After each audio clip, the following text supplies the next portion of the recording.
6-7 মাস ধরে চলতেছে একটা অন্তর্বর্তীকালীন সরকার। আমি জানি না আপনাদের কাছে কোনো খবর আছে কিনা, দুর্নীতি প্রায় 50%-এ নেমে আসছে। 50% দুর্নীতি হয় না। আপনি কি ঘুষ দিবেন, 10 বার দিয়েও তাকে গ্রহণ করতে পারবেন না। না জানি ছাত্ররা দেখে ফেলে কিনা। 50 ভাগ দুর্নীতি কমে গেছে। যদি ইসলামী শাসন প্রতিষ্ঠা হয়, কাউকে শাস্তি দিতে হবে না, শুধু জানলেই হবে অপরাধীরা যে এবার কিন্তু ইসলাম আসছে, মাফ নাই, মাফ নাই। 80 ভাগ দুর্নীতি একদিনে বন্ধ হয়ে যাবে। কয়জনকে আপনি সাজা দিবেন আর শাস্তি দিবেন?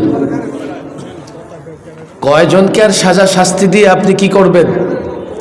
সুশাসন প্রতিষ্ঠা করবেন।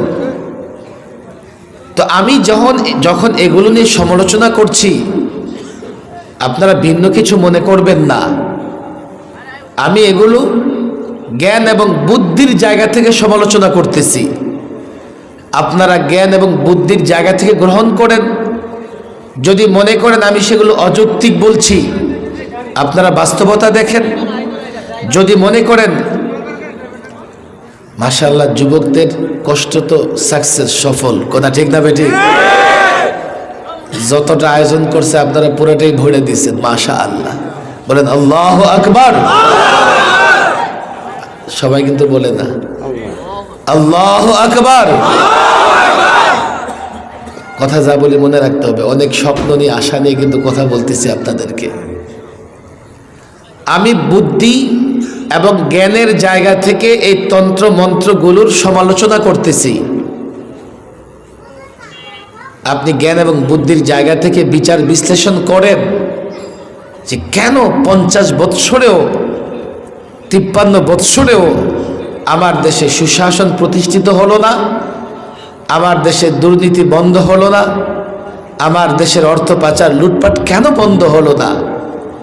একটা পরিবর্তন হয়েছে, 2000 ছাত্র জনতা রক্ত দিয়েছে।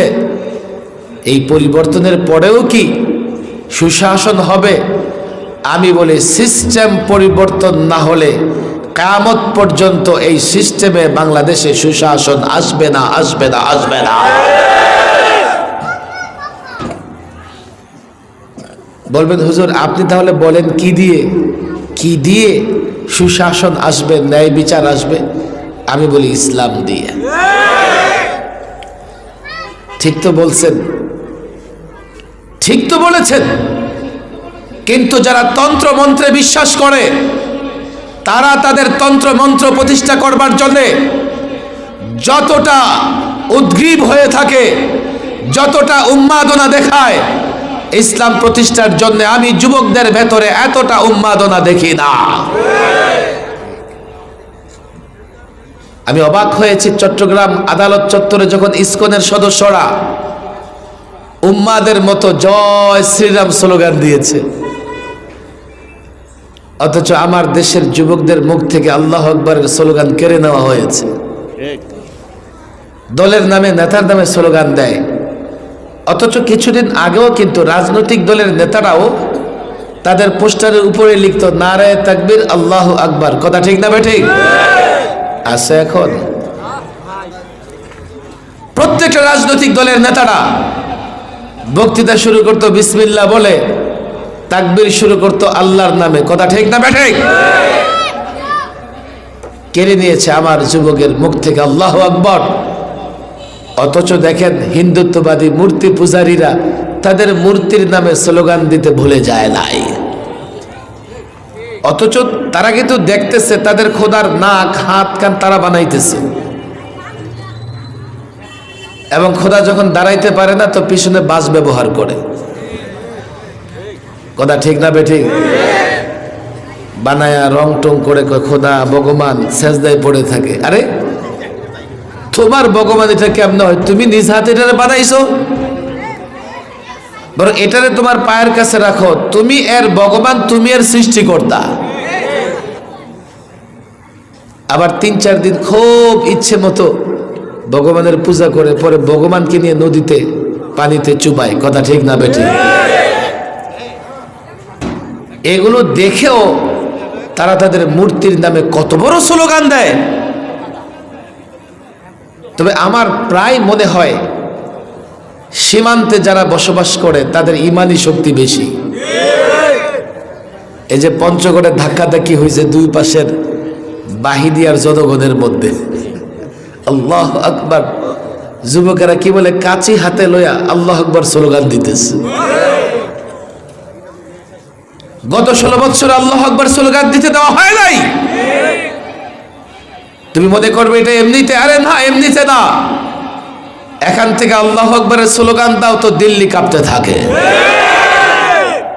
সেখানে বসে তাদের এজেন্টদের বলে মৌলবীদের থামাও, স্লোগান বন্ধ করো। আফসোস, আমরা আমাদের রাজনৈতিক কারণে অনেক কিছু হারিয়ে ফেলছি, অনেক কিছু হারিয়ে ফেলছি। আমাদের মুখের স্লোগান পর্যন্ত হারিয়ে ফেলেছি। আমরা এখন আর আল্লাহর নামে শক্তি দিয়ে স্লোগানও দিতে পারি না। স্লোগান দেবেন ইনশাআল্লাহ? বলেন আল্লাহু আকবার, নারায়ে তাকবীর। হাঁটতে চলতে ফিরতে আল্লাহর নামে স্লোগান দিবেন, শক্তি আছে না নাই? নারায়ে তাকবীর, লিল্লাহি তাকবীর।